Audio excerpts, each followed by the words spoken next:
Hello and welcome back to another video. In this problem, we're told that suppose that the graph of y equals log base 2 of x is drawn on a coordinate grid where the unit of measurement is an inch. We're asked how many miles to the right of the origin do we have to move before the height of the curve reaches 3 feet. So what we have to do here is say, okay, if the height of the curve is 3 feet, first 3 feet equals 36 inches. We have to do this conversion because the unit of measurement is an inch, so that's what it's going to be in terms of. Next, what does it mean for the height of the curve to be 36? Well, the height is the y value, so we're plugging into this equation y equals 36.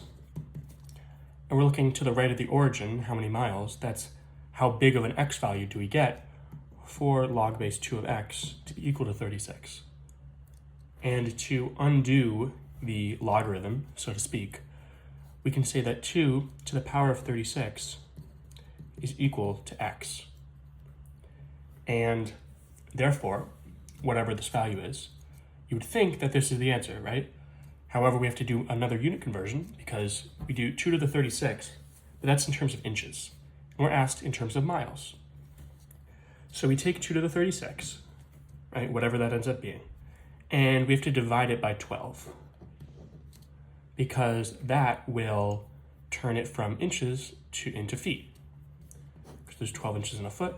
And then we divide this by 5,280 because that is the number of feet in a mile.